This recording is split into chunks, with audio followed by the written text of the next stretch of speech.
Hey there, I'm Lee Ullman here with some big news from the National Young Farmers Coalition. We're partnering with Heritage Radio Network on a special season of The Farm Report. It's all about what's happening with the Farm Bill and how it impacts farmers and eaters.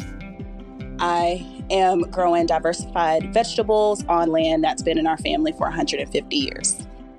And so with the pandemic, gentrification, property values going up, we had to sell the land and we lost it. Join us as we uncover the untold stories behind this massive piece of legislation that shapes how we grow our food, what we eat, and so much more. The problems we have had, those are things that come from earlier Farm Bill and USDA policy, right? Like Earl Butts, get big or get out. You know, it's my responsibility to know not only what I'm eating, but then like how that all came to be. And realize like, wow, like this piece of legislation, all this money, like it's technically something that I support as a taxpayer. While Congress debates the next Farm Bill, this is not just an invitation to listen. It's a call to action. Be part of the conversation. Subscribe to the Farm Report on Heritage Radio Network, wherever you listen to podcasts. You're listening to Heritage Radio Network. Since 2009, HRN podcasts have been exploring the wide world of food, beverage, and agriculture. Learn more at heritageradionetwork.org. This episode is brought to you by Roberta's, home of Heritage Radio Network since 2009.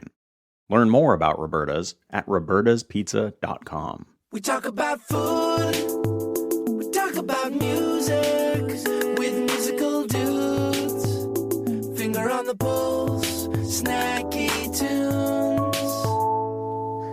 Hello, welcome to Snacky Tunes. I'm your host, Darren Bresnitz. We are over the moon to be sitting down with Darina Garland, co-founder and co-CEO of Ooni. We have a great conversation about what she likes cooking during the summer, why she keeps a garden and everywhere she's lived, what she likes to listen to when she's around the oven, and how the future of Ooni is being shaped with an eye on environmentalism. And then we dig into the archives from a classic performance from Prima, who's a rock project from Brooklyn-based singer-songwriter Rose Blanchie. She played for us back in 2017 with her debut EP called Performance, and is one of our favorites for the summertime. So please sit back, relax, and enjoy Snacky Tunes here on Heritage Radio Network.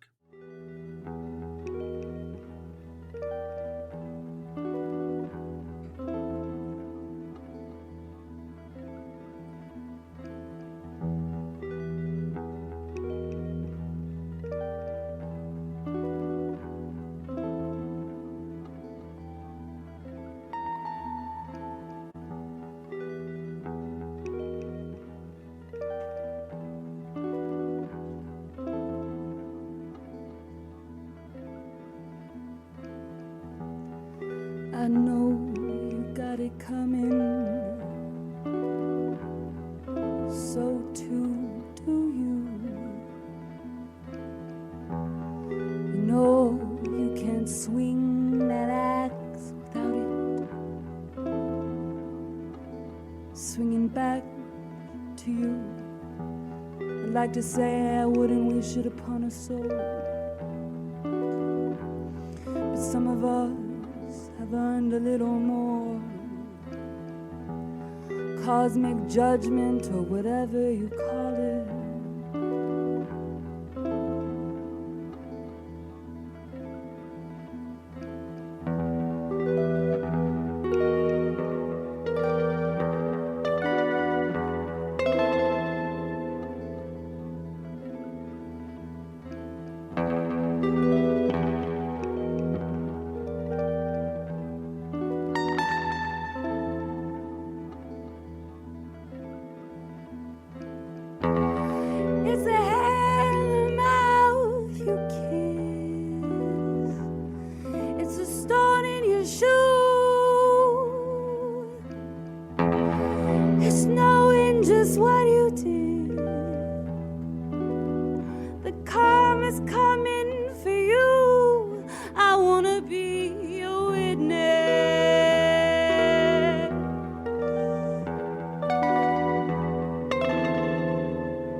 I'm gonna be a witness.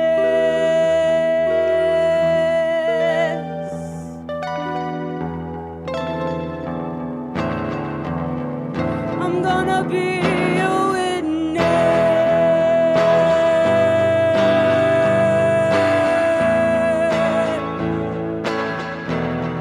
I'm gonna be a witness.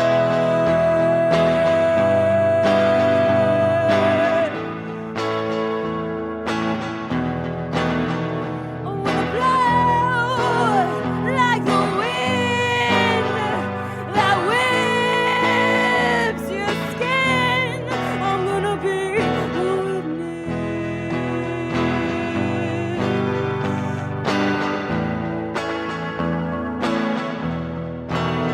I'm gonna blow like the wind that whips your skin. I'm gonna be a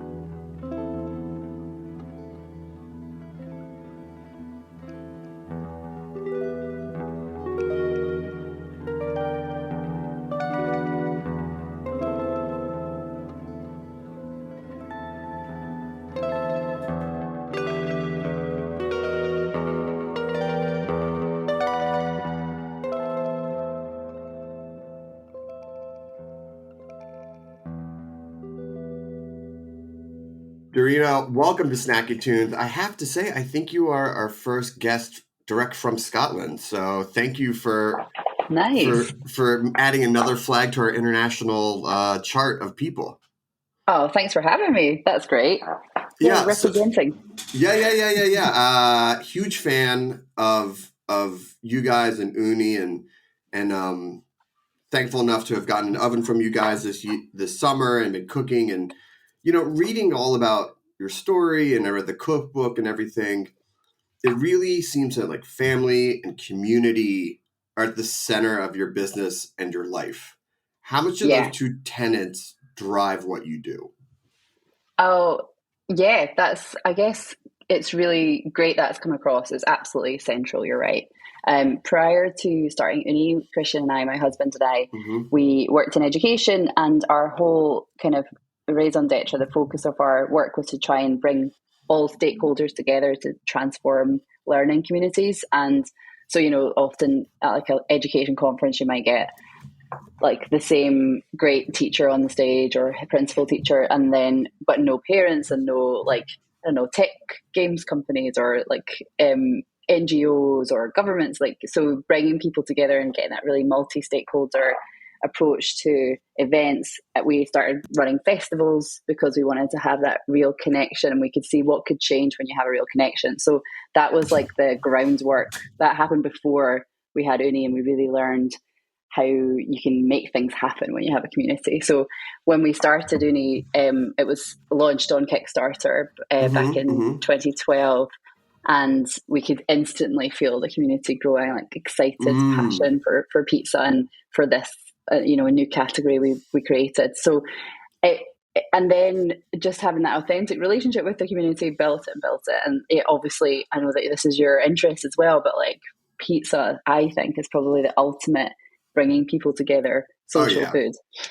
So it lends itself to that on so many levels. People want to have like old school dinner parties, but they want to have them more informally now, and come over, like people literally jumping across their fences to hang out with their neighbors. And so Ooni definitely lends itself to that, the way that you can cook. I'm preparing the dough, but then there's this like online community, because the rise of social media, and people love to share their beautiful creations and like talk about their recipes. Guilty. So Instagrammable. And also their disasters, and go like, oh, I burnt it, I couldn't believe it was 60 seconds. And also guilty. Yeah. So there's so many layers of community. And when Christian had the original idea for Ooni, we lived in London at the time, had a tiny back garden, and we just had our first son, Oscar, who's now 12. So like the business has always fitted around our family, and that's been a big part of how we've designed Ooni. And sort of in terms of our own team, we have about 360 people now around the world, and very sort of flexible and like ultimately a very community feel about how we approach the business as well. So yes, I could talk about this for days. It's a really huge part of our focus. I mean, it's such a beautiful thing, and you're absolutely right, because we've already had this summer getting people together. Let's make some pizza. You bring the chilled drinks. We'll get the dough, the toppings, and lay it out. And there's a few things about the business that I want to talk to in a little bit, but I really want to get into the cooking, like, and the hangs that you've had, because, you know, what I see from online and what I saw again from the cookbook, it just looks like a really good time when you guys get together and cook. So what have you been cooking this summer? And then also, I know you're a super big fan of music. What have you been listening to while you're cooking? Do you have a different like prep music? And then like when the oven gets going, like is that a different soundtrack? Yeah. Oh, nice. Your gatherings. So we have been, I'm just back from Finland this week, where Christian's from, and actually Christian, the boys, our 2 children are still there. We cooked loads over there. And we went to a party of one of our good friends, Yuka, whose wife turned 40. And he's actually started a business called Slicemonger. So he's one of our ambassadors as well. Like he's a photographer, but he started his own pizza-based business after finding Ooni. So he was also, that was all around food, that event. And he cooked pizzas at the end of the night. Actually, his, I think, 17-year-old son was cooking these like New York slice places for everyone at the end of like when we're all a bit drunk. That was a really music focused thing, because he's a musician, and he has his own stuff. But then him and his brother brought back this like special guest appearance of their band, which is called Tiger Bombs.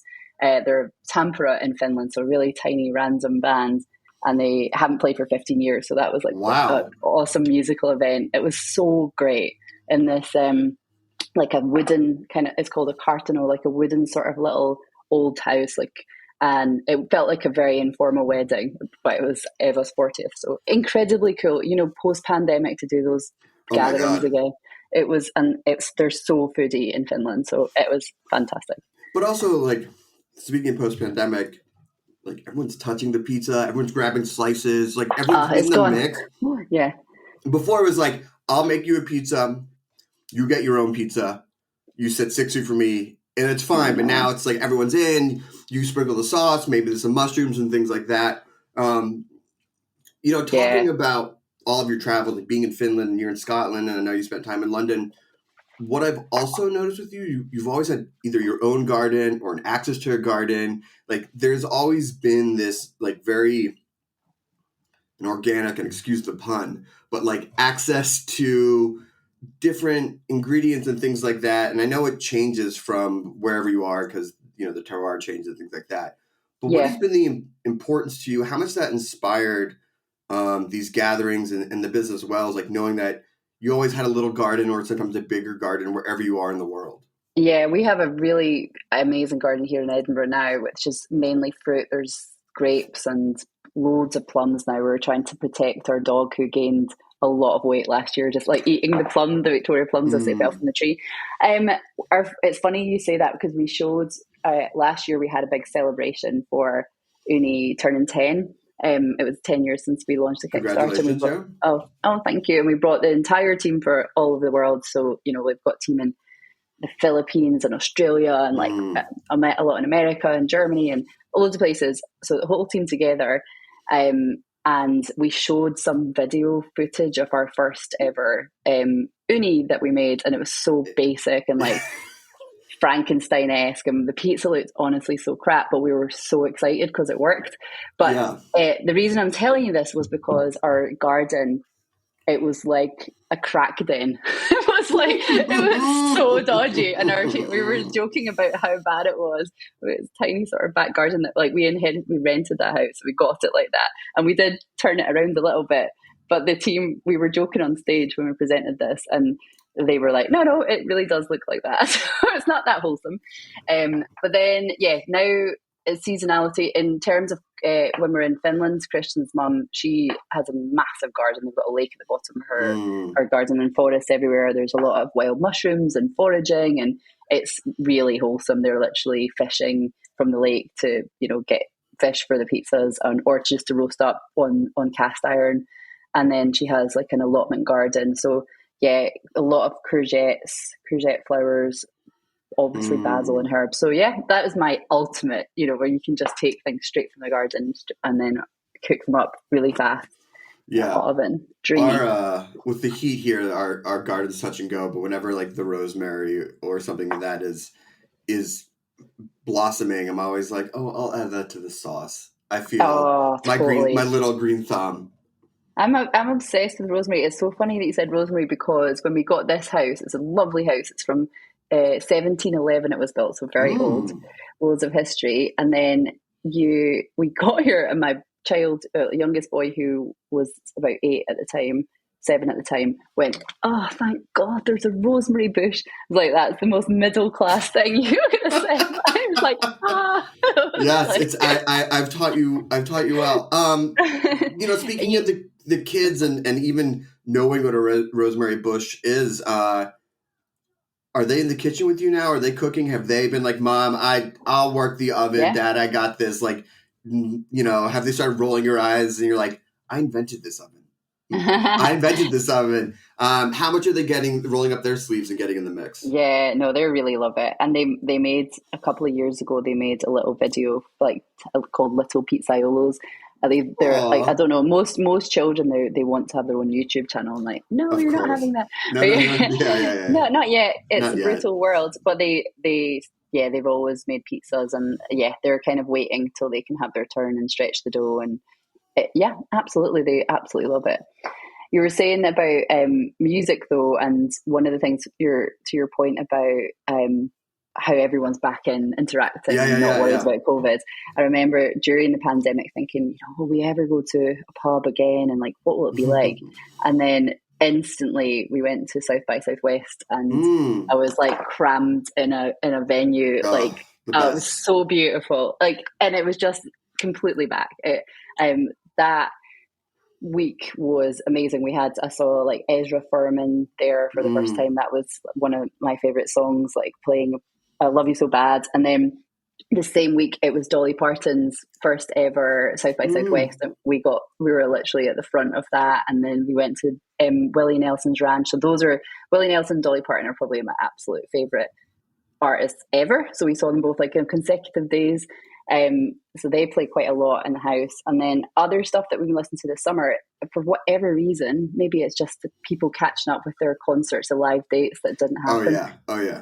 We had Elton John here, and that was really cool. So we've been playing that quite a lot. And Beyonce played, and Harry Styles was here, and just live music again. So it's been all quite like big performances of late, but that feels like it's like stadium time again. No, I absolutely feel you. I feel like I'm going to a show every other week, once a week, and there's this connectivity. It's so great because the Beyonce stuff hasn't come here, show hasn't come here yet, and everyone's like I want to peek a little bit what's going on in Scotland. I want to see a little bit, but I don't want to ruin it too much and things like that. But there's that. I mean, that's the thing, is like that connectivity of music and food and gathering. It just feels that it's just back, and I missed it. I don't think I realized how much I missed it.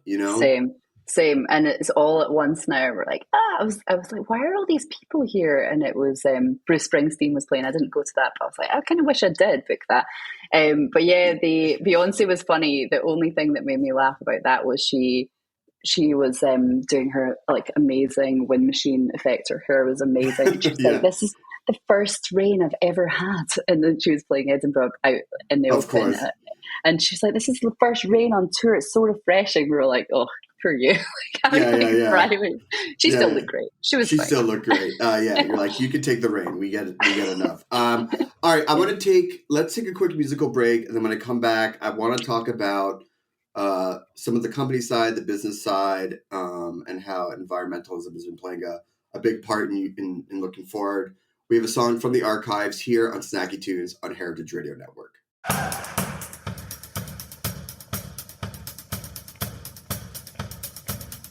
2, 3, go. Say anything, it's you and me. Looking out the window, out the window, out the window. The things go on, do anything. There's nothing better, nothing better, nothing better.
Welcome back to Snacky Tunes. We're here with Darina Garland, co-founder and co-CEO of Ooni. And in the first part, you mentioned you had just celebrated your 10-year anniversary last year.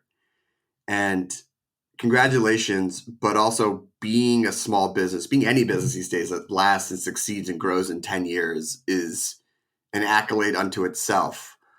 But what have you seen as a shift in business and in business culture over the last decade, for better or for worse? Oh, thank you. Yeah, I don't think we are a small business now. It feels like we hark back to like, can we keep that soul of the startup? But yeah, we're big. We're trying not to be corporate at all as we get bigger. I think that lots of stuff is for better, honestly. So that when we started Ooni, I said we came from an education background. We wanted to create a company for good. We wanted to build it with our team and with the community. And then like we did things that we've always done, given 1% of our turnover to social and environmental causes, now quite a lot of money. And like how can we best use that for essentially sustainability and saving the world and doing our part to try and do that. And hunger relief is another big part of that, because they're kind of obviously that's part of our narrative with a food-based company. But when we first started doing that, I remember we had a PR who was based in LA, and she was like, "Well, people, it's like it's not really news. It's not, there's Patagonia, there's companies that care about good things." And I was like, "Well, it's fine. That's not why we're doing it. That's interesting, but like it's not for press." But then we saw that our team, as we onboarded more and more people, they really cared about that. And now, as you'll probably notice, the consumers really care that you have an authentic, purpose, first of all, but also you do actually care about that. And so that's been a really nice shift in terms of how people think about organizations and, where like as money gets tighter, actually people think more mindfully about how they spend it, and they actually do research. And buying a pizza oven is a considered purchase. As much as we've tried to make it as accessible as possible, still a considered purchase. And they want to know, this is a company, like the reason Christian created the original Ooni is because we wanted to make great pizza. So that idea spreads like wildfire, and having an affordable way to do that at home. But then they're like, okay, how do you care about the planet? And we've actually, at Ooni is 10 last year, we launched our wild goal of trying to become a regenerative business, which ultimately is the point being that we can't sustain, like sustainability is not really a good word, because if we just sustain where we're at as a planet, like everything is not going to work. So we're trying to work with lots of other organizations and make decisions as a business based on a triple bottom line. So thinking about profit, planet and people in our decision making. And then with regenerative, you actually have to do more good than harm. And, all organizations can, it's complicated. The best thing you could probably do is not have a business or not have a child. There's things like that. But we're looking at how we can use Ooni's growth to power good decisions. And we recently became a B Corp. That was the start of this year as part of that journey. And it's great to have. It was actually super, super challenging.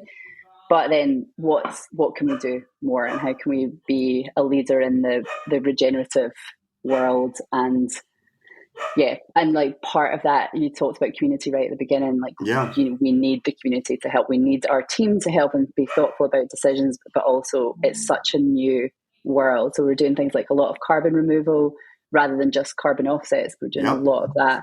We're planted a lot of trees, and it seems like our audience, our consumers care about that, because it's so tangible. But we're like, we have to do way more than plant 5 million trees. It's like, what else is there? And that's where we're working now. So we've hired a head of regenerative business. She came from the Body Shop, and she's amazing. So that was one of our things that we're trying to change. I think that's been the biggest change in terms of our business culture. And I think like we've always prioritized. So Christian and I run Ooni from the beginning, and he's more product focused, and I would say I'm more team and culture focused. We've always put the two things as a like culture and values in our organization as important as the innovation and the products we put out. So that has been good to see how especially team members, employees, they care about that too. They want to know that you've got a team that are happy. They look at Glassdoor, they look at, and we can happily say that that's a huge asset for our growth and our team generally. So, but yeah, business has changed. I think it's actually, you're seeing more of a divide between organizations that do genuinely care, and I don't think that we're alone at all. There's a lot more purpose driven, and then there's others that you're like, oh, old school. Well, I mean, speaking of that, because sometimes it's just bottom line, and you have these initiatives as long as it works with the money coming in. But have you made decisions that are better for the environment that are not as good for the business? I know I read something about like oven trade-in things, which obviously is not the classic model where it's like, oh, you bought a vacuum cleaner and it broke, we'll buy a new vacuum cleaner. So what are some of the things that you've done that have maybe been not as good for the business but better for the earth? Loads of things where looking at kind of shipping partners and things that are more expensive. When we renovated our entire offices, I think our heating system was about 4 times more because it was a greener option. Product design, like paying more for materials and processes, because we know we want to kind of reduce fuel consumption. Creating a company, giving 1% of all money of our entire turnover to like innovative causes and looking at how we can best support that. So, but it's really topical actually, because we've got a regenerative business strategy kickoff meeting next week. And one of those things is like it started, but it's really now all the leadership are engaged and like, what the next steps we've got our plan, how to do it. And Kate asked exactly that, like, to what extent do you care about the revenue? And, we need to continue to make profit and to invest that in good decisions and have a sustainable business in the true sense that we can keep on having great place to work and designing new products. But we've never started Ooni for the money. Like, that, it's amazing how well it's been doing. The biggest thing now I think that we can do is keep growing, keep innovating, keep pushing the envelope and designing awesome things, but have a legacy where it's a company that you're actually proud of. And that is definitely going to prioritize planet and people.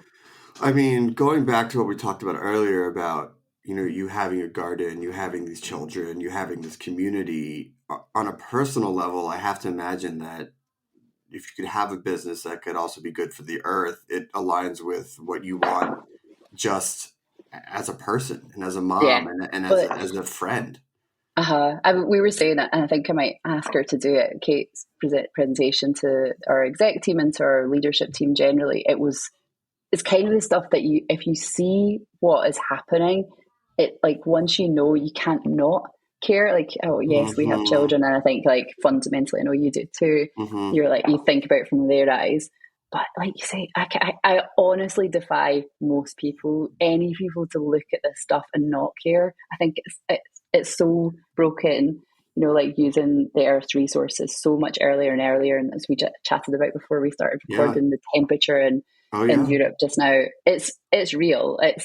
And it's such a short timeline. So yeah, absolutely. Like, end of the day, there's a lot of heart at the heart of Ooni, and we wouldn't want something we weren't proud of. And there's things, that any business leader should think about in terms of impact. But yeah, we can't not do stuff. And I think that it's really helpful when you get overwhelmed about how hard the challenges in front of us in terms of climate change and as a universe, not just Ooni. I feel buoyed by knowing there's lots of other people who are interested too and who are doing stuff that we can learn from and connect with. So that is helpful. Yeah. Well, bringing up leadership and moving away from some of the environmental and business over the last decade, leadership and approach to running companies has changed so much. There's definitely been a reckoning in some places, if you want to use that strong of a word, of being like, what does it mean to be a leader of a business, to people demanding more for the companies on both ways. How have you shifted as a leader and being that someone looks to and saying, come join our company and this is what you can expect from a culture and from me being at the top. Yeah, I think that actually that was our business before, and luckily I've been surrounded by some amazing leaders who are very open and authentic and talk about their challenges. So naturally I'm quite an oversharer, and I think that you should be yourself. When I started having a coach, actually we both have like an executive coach, I was saying, I wished should I be a bit more alpha because I'm at the top of the business, and like maybe less collaborative and more decisive. This is what we should do. And Paul basically, as a good coach does, pushes it back and what do you think? And end of the day, I think that the best leaders are honestly just themselves. And so people, they really know what we think. They know that we prioritize values and culture at the forefront because the way we onboard people and the way that, you know, we constantly talk and build the community of our employee network with our team. So I think they literally can see, they get what they see what they're going to get from day one. We always say that, like, so we're very open. We have things like we have a Monday huddle with their entire team every week, which a lot of people think that's unusual for such a big-ish organization. It's a lot of time, but it's to stay connected. It's so that we can update and talk about stuff. And we've had massive feedback from people who've come from, you know, all the organizations that come from Dyson, for example, or awesome places around the world, and going, I can't believe how transparent you are with us about, you know, from financial to performance to like the plan to these are decisions we're going to make. We're very open. So I think that's how it shifted. And I honestly, I've always been a bit like that, and I think it's been reinforced. It's the correct way to be, because you need to build an adult to adult relationship with your team. They are adults, so we want to move. And that's how it sort of ties into kind of parenting, doesn't it? I like thinking about how you want to communicate. But yeah, and we trust people a lot, and I think it pays dividends where if you trust people, you get it back, and they want to turn up for work. They're not in work just now because we've given everyone summer Friday afternoons off, so that they're all sunning themselves in Edinburgh and elsewhere. Yeah, and that beautiful Scotland summer afternoon. I mean, as you trust these people, though, and in the transparency, and I mean, obviously, there's some things that you probably don't share with everyone, but you are more open than maybe others. Yeah. Has that allowed you to like stay involved with the business? Because obviously, it started with you guys like building this oven from like a welder down the street, just the two of you in your backyard, to now having hundreds of employees all over the world. Like, has that allowed you to let go of things and then focus on other things and look at the future? Because you're like, I'm honest with you, I trust you, there's a reciprocity, and so I can let go of some stuff that I would have maybe never imagined 5 years ago of letting go of. Yeah, so much. Actually, weirdly, was just having a conversation about this, like, because there was last week. We were on holiday, and then I messaged Andrew, who's our CFO, and said, "You know, you're the only executive working today," and it was Friday morning, and he was like, "Am I?" And then he was like, "I'm actually not even there. I'm not in."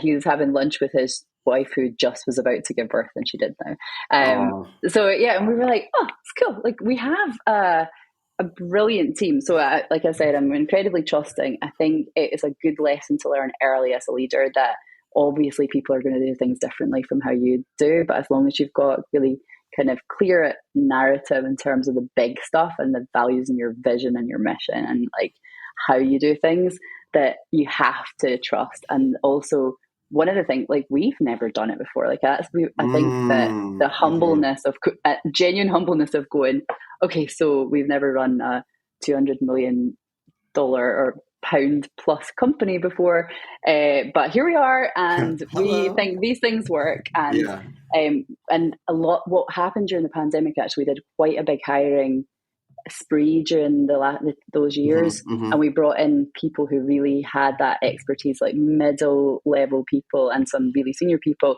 who've really done it before in different organizations, which brought such a different richness.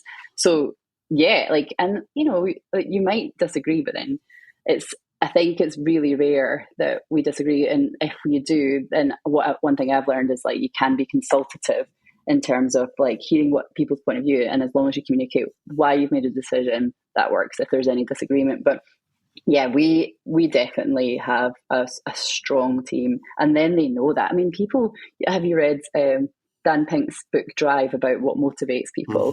It's like they need to feel that engagement and empowered to do stuff. Like, why else would you have a job, or like a job that you really care about? So, getting people to that place as soon as possible where they actually can action stuff and have autonomy, and then we invest a lot in people's talent. So we're doing our theme for the year is called "It's All About You," and that is trying to find out where people want to take their career over the next kind of 2 or 3 years, whether it's at uni or not. It usually is. We've got really good retention because they're smart. But then, like, okay, what do you need to do? There's dual-sided, because we're like, I want people to take responsibility for their own career development. No one else will do it. But of course, we can help fund stuff and support opportunities and make time and space for it. But so it's like, it's been amazing. So then they did the survey. Then they have an interview with someone from our people team and talk about it. Basically, no one stops to think. And I read this article years ago, and I think it was Harvard Business Review, that big organizations, they very rarely hire the next CEO from within, because you need to start training for those positions like 3 years before. You need to be stopping and thinking, how do I get there? So I don't think everyone will be the CEO, but like, if what ambition is one of our values. So like, if you want to build your own career, you have to build that breathing space to go, like, how do I take it, and how can I actually design it? And is there that opportunity here, and be honest about it? So that's been wildly helpful in terms of teams' sort of self-awareness, but also us getting to grips with, like, okay, this is what they want, and this is their specific talent and interest in the business that's helped design the future. Well, if Ooni was one of those employees, what's Ooni's 3 to 5 year plan of growth? Personal, professional, is it going to get into knitting? Things like that. New products. Yeah. I think that one of the things, so innovation is another one of our values. So we've got 5 values: kindness, passion, ambition, rigor. What was the last one? Innovation, ambition, kindness, passion. Have I said them all?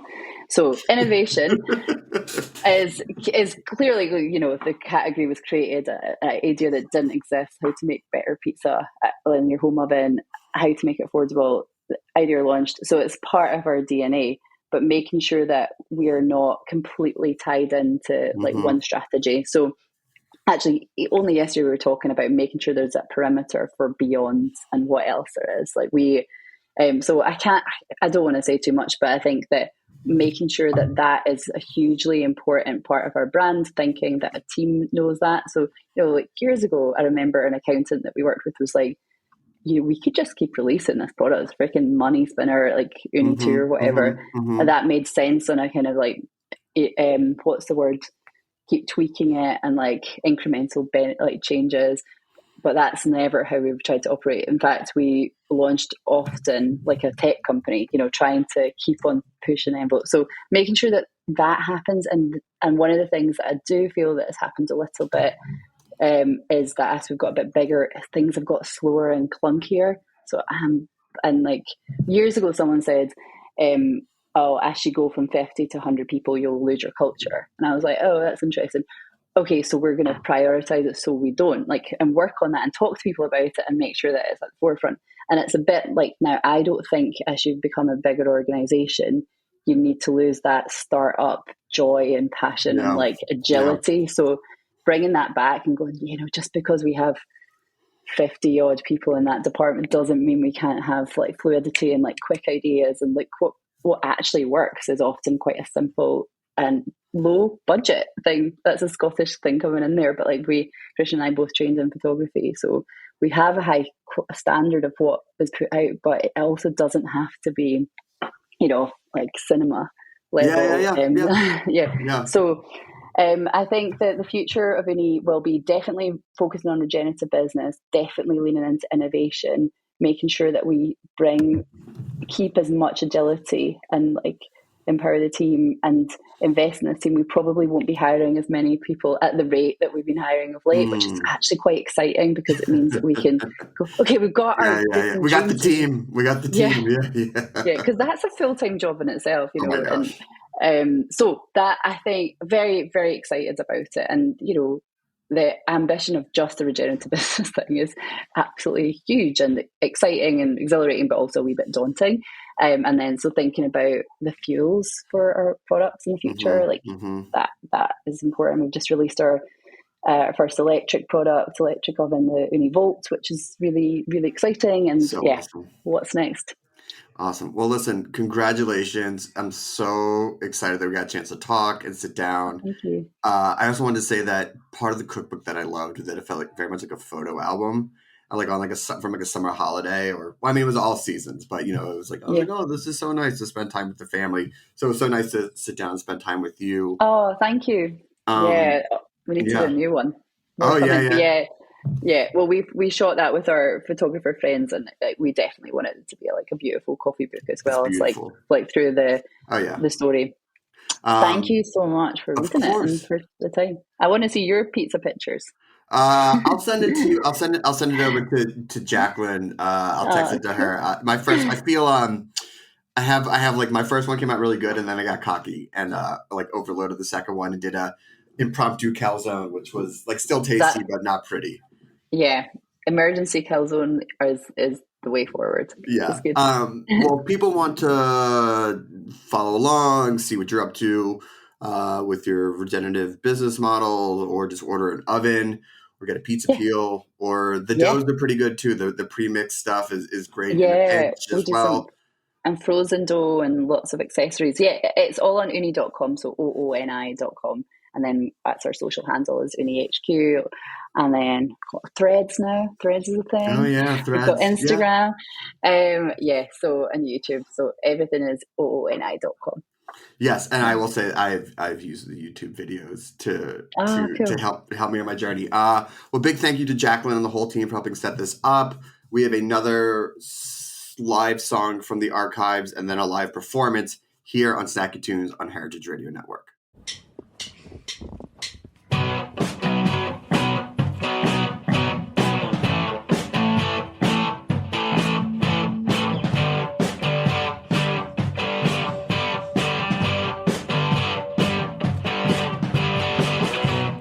Got her hood, she's running through the forest.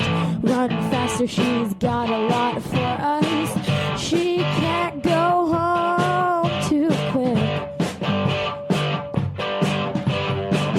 Wolf's hungry, he hasn't eaten all day.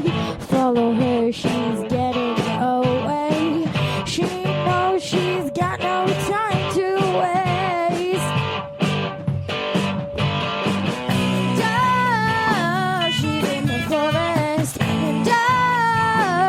Coming for us. Whoa, she's too grim for you. Whoa. And she's in the forest. And whoa, she's coming for us. Whoa, she's too grim for you. Whoa. Jack be nimble, Jack be quick. Climb up your green candlestick. You're running out, but he's too slick. Jack's got your things, he's robbed your house, but you're too slow and he's gotten out. That giant's got one big bone to pick. And she's in the forest. And she's coming for us. Whoa, she's too grim for you. Whoa. And she's in the forest. And she's coming for us. Whoa, she's too grim for you. Whoa. Jack and Jill climb up their hill. Don't waste your time. No, don't stand still. I'm falling fast. I can't stand up. We're two, but soon we could be one. And Mom and Dad don't want us home. And Jill, she's stuck inside a hole. And Jack, he's really down on his luck. And fairy tales, they're gay.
My name is Brandon Hoy, co-owner of Roberta's, a super duper awesome place.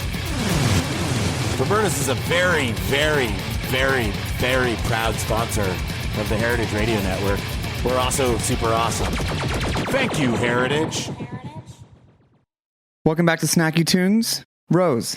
Hey. Hi. Good to see you. Great to see you. It's been a long time. It's been a really long time. I was just saying to Matt earlier that I don't remember how or when exactly we met, but I know it was a long time ago, and it was in New York somewhere. Yeah. Summertime? I think that anything that's like longer than 8 or 9 years, I just attribute to a round. Yeah. And also to having a twin brother. Mm-hmm. Both either together or singularly, generally was out 7 days a week forever. So yes. We just know everyone. Yes. But good to see you. Yeah. I always find it amazing when I reach out to bands I like yours, and be like, oh, wow, I know the people behind them. I know that person. So your band. My band. Is really great. Thank you so much. And it's really interesting because a lot of your lyrics, Prima, have to deal with the kind of intersectionality of things of not being so black and white and living in the gray. Mm-hmm. How did you evolve into this mindset, and how do you run your lyrics through the filter of being in the gray? That's a good question. I don't know that I have ever experienced life as black and white, though I've been in many scenarios in which external forces want it to be.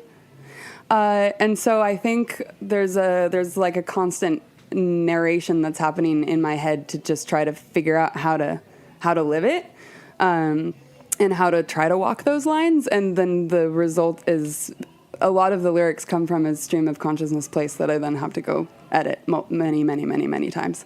Once they come out, like, how many revisions do the lyrics have to go through? Oh, countless. I can't tell you how many. Is it a point where your band members are like, 25 is good, Rose? You're like, you know what? I really think on 37, that's when we're really going to start to get to it. Lucky number 37. Do they continue to evolve after they're recorded? You know what? I feel a certain loyalty to the actual like recorded fact. So once it gets to that point, I really try to not mess with it too much. I can't think of an occasion in which I changed it after the fact. But the meaning might evolve, or they might mean different things to you. The meaning will constantly evolve, and I think I'm glad that I feel true to a belief that I think once the song is out there and it's being received by anybody else, it's no longer my meaning, my association no longer has meaning. It's what is you, the audience, is receiving. But when you're on stage singing, I mean, there is some meaning that is to you of the time in which you laid it down. Does it take you back into that? Does it always put you back to that mindset? Yeah. Actually, so I think we were connected for Snacky Tunes via Jamie Fry. Mm-hmm. Okay, so Jamie Fry, I met Jamie Fry years ago. He saw a basement show that we played down in like Bensonhurst or something, and he wrote a review of Prima, and he mentioned psychodrama in the review, which is something that I had never thought of before, and it was just one of those great occasions of like someone kind of like calling you out on something, or finally giving you the language to talk about what you're doing. I have pictured countless exes, lovers, like points of contention, like out in the crowd while I'm singing the song. And that is something that does change from time to time. Sometimes the song starts about one person and then suddenly it's about somebody else. There's never been an instance where you're imagining someone and they're actually in the audience, is there? Maybe I shouldn't say. We don't name names, but we need to hear stories. Yeah, that may have happened. That may have happened. Did you know they were in the audience when you started singing and then you saw them? Yeah. There was definitely a time where I was very frustrated with a situation and also an individual. That individual certainly happened to be there. And I remember after the fact, the individual said to me, "Wow, I've never seen you so angry." Did they know that the song was about them? I think they figured it out. This is like the most vague, specific story I think we've ever heard. Do you use like pronouns and non-descriptors? Mm-hmm. What was the song? At least the name of the song. The song is called Master. Oh man. Yeah. And and there is a lyric in the song in which I say, just like you, buddy, I am faking it. Wow. Yeah. Did they just go sit down when the song was over? Or were they just like pounding whiskey in the back? Or did they just take the shame, the shaming, the secret shaming, and just stood there and enjoyed the rest of the show? No, I hope that they got something out of it somehow. Maybe one day, if they haven't already. I don't know. Maybe they feel flattered I wrote about them, you know? I mean, I guess it always depends the context. I mean, I guess if you're like a narcissist, it doesn't really matter the context of the song. It's just that a song was written about you at all. Yeah. Some people are like going for that, man. And I know that the band has been around for a few years now. Has the gray become more gray as you've had access to an outlet and lyrics and like the defining and, you know, the middle become more middling? The middle, well, yeah. I mean, I think in terms of just like an intellectual evolution, like the gray feels more and more relevant all the time, right? What's a good example? Well, politics, like what isn't political, right? But I don't know, like sexuality, for instance. I feel like in my early years, there was a lot of black and white being taught to me, and I wasn't ever able to like live with it completely. And so at first it felt like a battle, right? Which is what I think a lot of the early Prima material is about.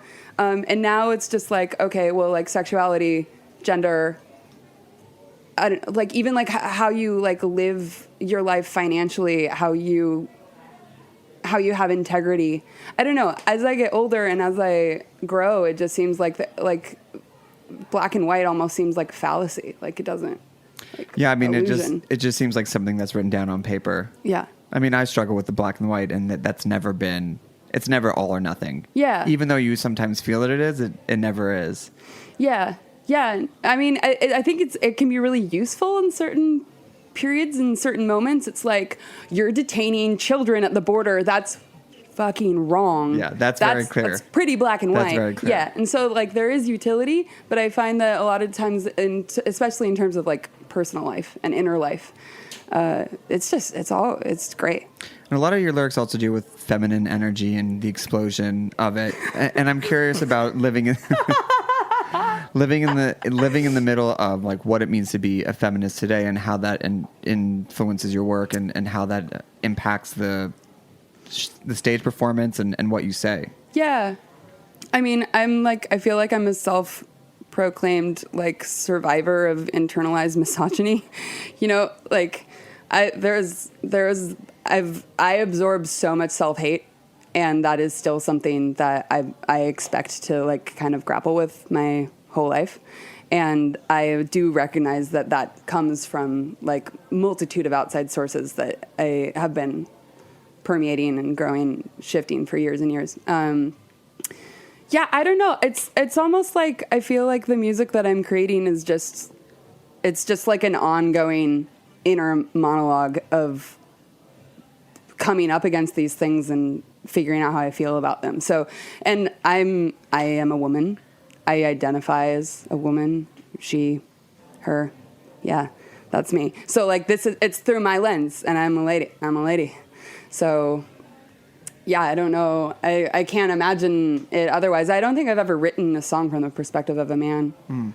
And I will say lately I've been prioritizing like my interest in female perspectives. And I like that there's more and more of them. I never felt like a minority as a person in the world or as a musician, but the more I look around, the more I see that women are underrepresented, but I see that it's a growing population, and it's really exciting and it's really cool. And I definitely am biased. I'm like, want to know what women are talking about. Can we hear a song? Yeah. What are you going to play for us first? I'm going to play Altar. I'm going to play Altar. This is a new song. Great. Yeah. Here we go. Prima live on Snacky Tunes.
have skin of iron.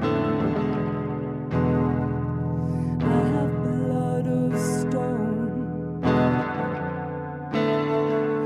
And the choir in me sings a single note. My house was level. How the fields burn. How the fields.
I don't need no armor.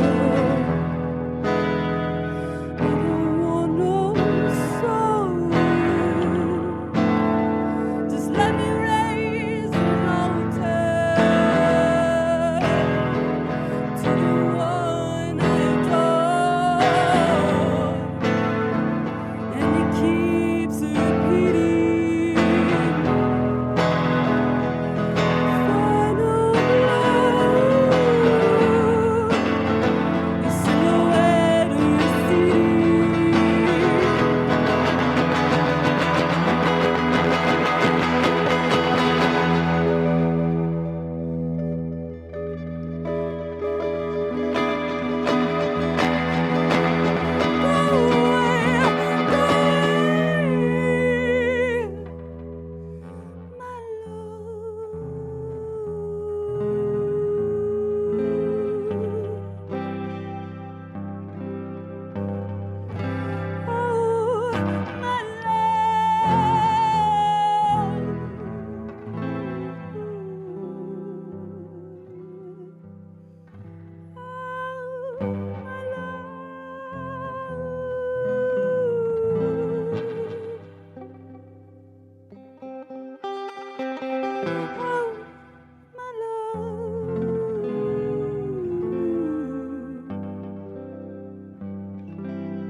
You mentioned that you're now prioritizing the female perspective. How has Prima changed you as a person and a lyricist since its conception? Well, Prima gave me an outlet to speak and tell stories, and before then I hadn't had one. So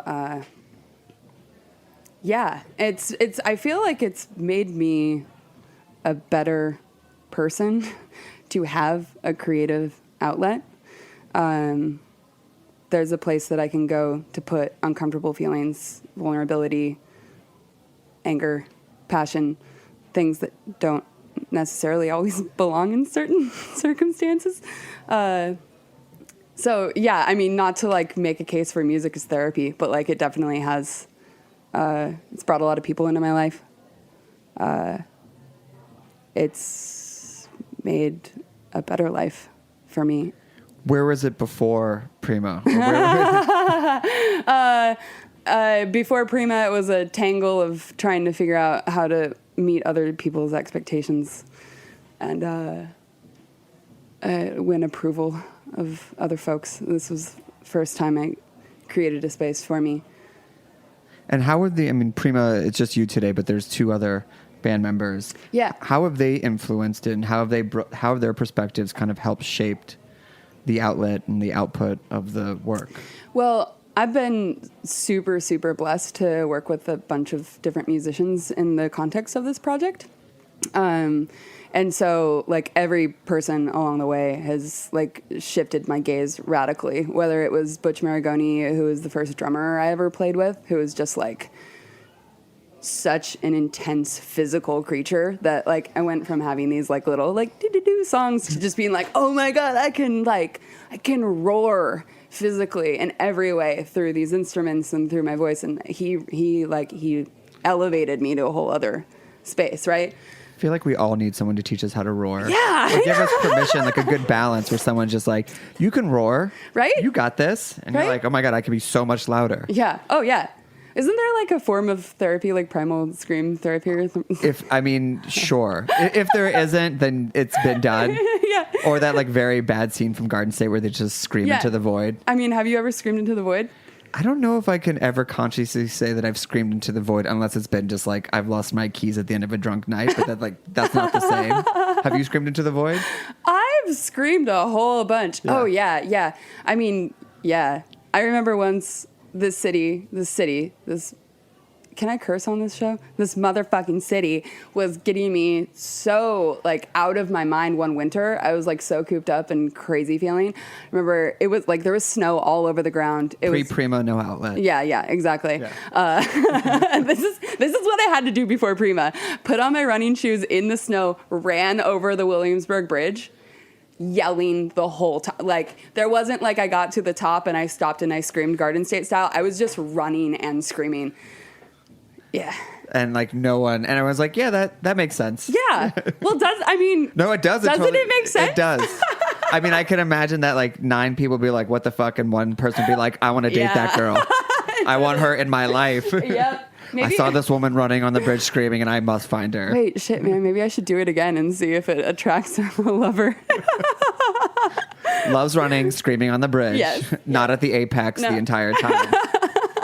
That's pretty good lung capacity. Yeah. Well, you got to train, right? Train. So you mentioned your first drummer who gave you the permission to roar. What about the other bandmates?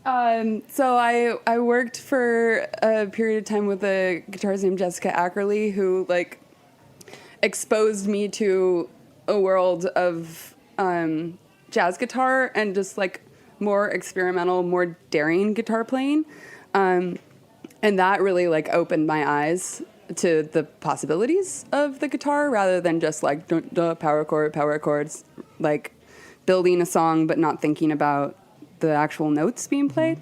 And since then, since I worked with Jessica, I've always loved working with jazz guitarists because they're nerds, man, and they're real good at what they do, and they practice all the time, and they're so smart.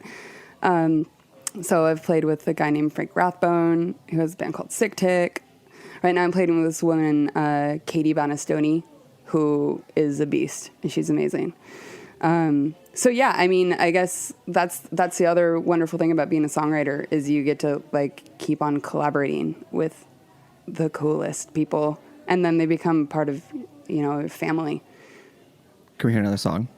Yeah. What are you going to play for us? I'm going to play a song called Susan, which I feel I need to preface by saying I have lifted these lyrics from the journals of Susan Sontag. And I don't know that I have permission to do that, but I have contextualized them in a mood, which is the song. I've named it after her. It's for her. I think as long as you cite your sources, it's totally fine. Right? I haven't recorded or released this song yet. I feel like maybe when I cross that bridge, I will figure out how legal this is. But until then, I'll just play the song. And it might give things away a little bit, but this was from an entry in her journals from before she left her husband and came out as a lover of women.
but for the kisses, for the kisses, for the kisses, for the kisses. Let go.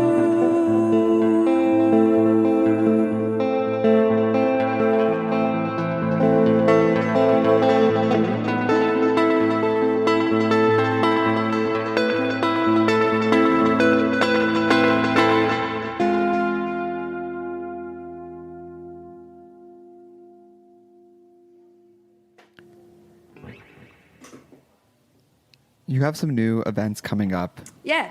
that are going to be salon style that talk about the intersection of poetry and music. Yes. Will it be live performances and live poetry reading, or will it be more about theory and form and how they intersect? It's gonna be both. No, hi folks. Hey. We're in a little fishbowl. People eating pizza. And we're All the time. Yeah. 10 years of people watching us. So, or us watching them. Is it comfortable for you now at this point? Yeah. At Okay. this point, yeah. The best is when little kids come up and like run in the window. Oh yeah. Yeah. I wish I could they can't hear us, can they? No. Okay. Yeah, I could play them a song. The salon style moment is going to be happening with the Sound Shop community. It's this rad group of it's led by a Yale alum who's super into all sorts of kinds of music. He loves bringing different musicians together to just have moments of performance and then conversation amongst like colleagues maybe you never realized you had. So his name's Ak, and I got together with him and decided that music and poetry and the intersection of how that plays out in different types of forms would be a really fun thing to explore in an evening. So we're going to have musicians who are heavily like conscious of poetry and their songwriting, and then I think we're also going to have a couple of poets read with some improvised music happening at the same time. So it should be full of conversation, which I'm hoping to like spark and also like be witness to, because these are like questions I think about all the time that I don't have any. I don't think that there's any answers to any questions about the intersection of music and poetry. I mean, they're so aptly joined. Is there a specific feeling or intention you want people to walk away with at the end of these series of events? Not how it'll happen, but just an emotion or...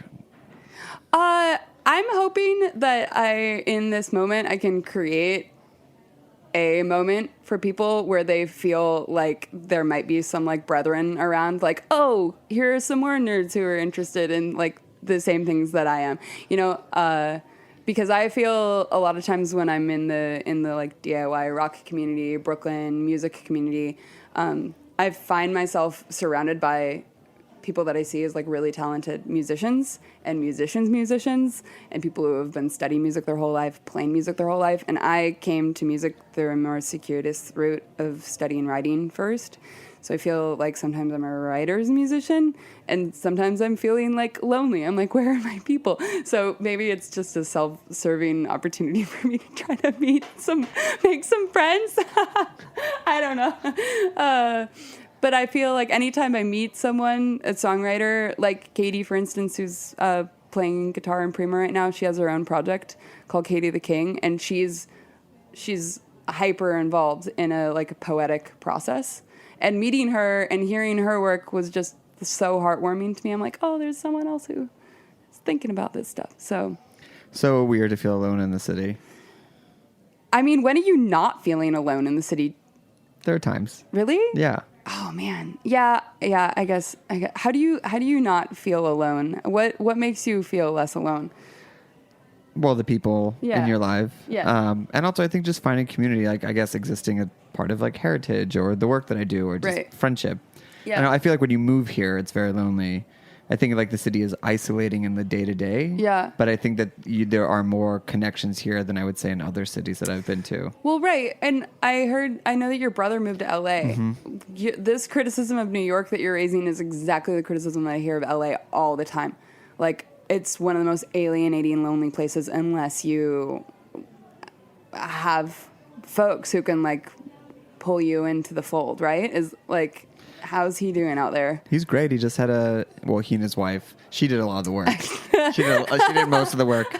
He was there in the beginning, but they just had a baby girl and happy and just, settled in. So your uncle. Oh. Yeah. And they have a good community. But I don't know. I think that in this, particularly in New York, it takes a while to find the people that you connect with. Yeah. But when you do, they've also had like a similar struggle to be like, so when you meet them, it's like, oh my gosh, it's like we've known each other for 2 minutes and 10 years. Yeah. Even though you've just met, because like in the same way that you just said you met Katie, it's like, wow, I've just been doing my thing. And then when you meet, you're like, I understand your entire language and being. Yeah. No, it's so nice.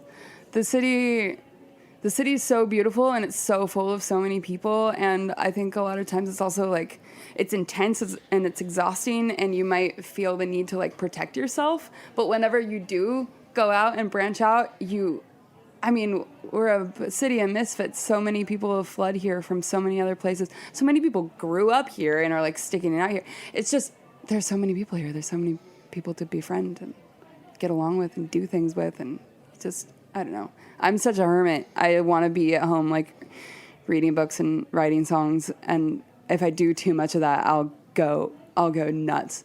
I have to, it's like an effort to make myself get out. You have to live in the middle. I have to live in the middle of the gray. Thank you for joining us. Thank you. We want to make sure we have time for one more song, but where can people find you, listen to your work, watch your videos, which are super rad as well and really fun, and find out about your salons? Bandcamp continues to be the place that I post music, new love music. Bandcamp. Yeah, right? They're the best. Can't go wrong with it. No, they're doing the best work. Yeah. So Bandcamp is always a great tool for me and a great place to go, prima.bandcamp.com. I also tend to post weird, somewhat illicit videos on occasion on my Instagram, and that is also a place that I'm sharing information. So that is at Prima Sounds Like. But otherwise, stay tuned. There's going to be a new record and lots of fun stuff happening later this year and early next year that I don't feel totally privy to speak to. That's fine. But those are two places that people could go to find out more and hear Perfect. more. Yeah. Well, big thanks to Christopher Cronin for coming on and talking about his new cookbook. And thank you for listening. We'll be back next week with another episode of Snacky Tunes. What's the name of the last song? The name of the last song, and this is the newest song, is called The Witness. Perfect. Yeah. We'll see you all next week.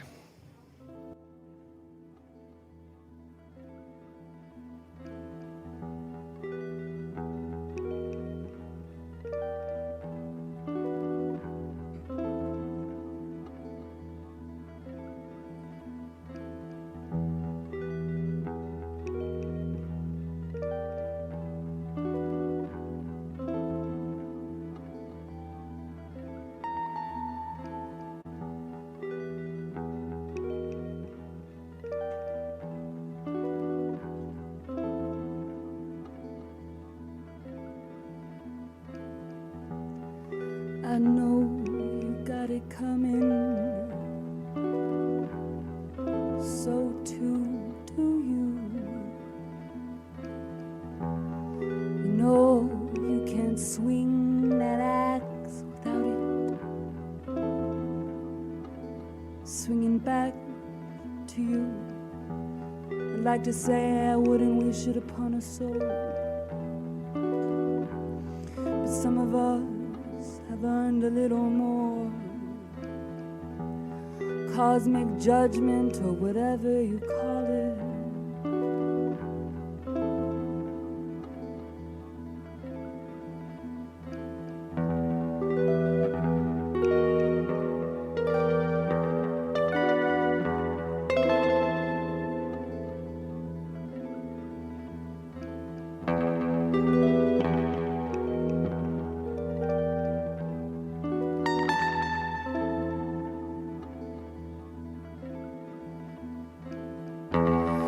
It's the hand mouth you kiss. It's a stone in your shoe.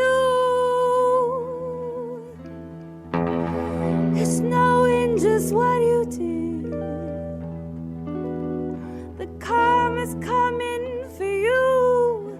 I wanna be a witness.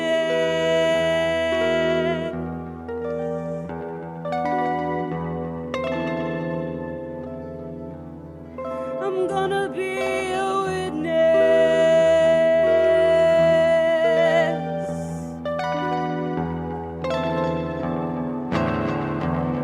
I'm gonna be a witness.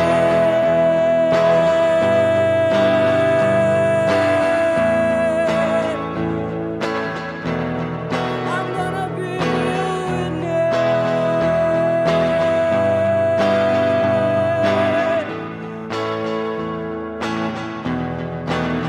I wanna blow like the wind that whips your skin. I'm gonna be a witness.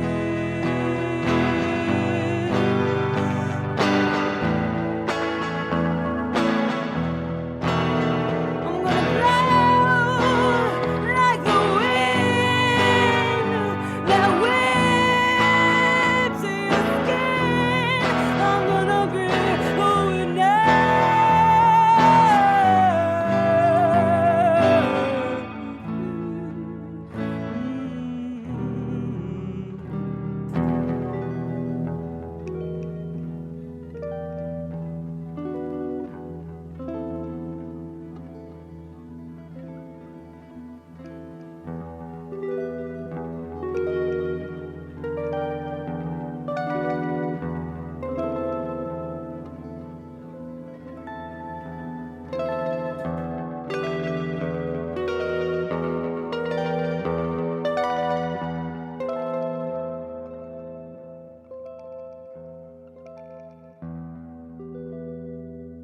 We talk about food, we talk about music with musical dudes.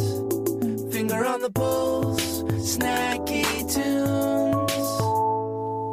Snacky Tunes is powered by Simplecast. Thanks for listening to Heritage Radio Network, food radio supported by you. Keep in touch at heritageradionetwork.org/subscribe.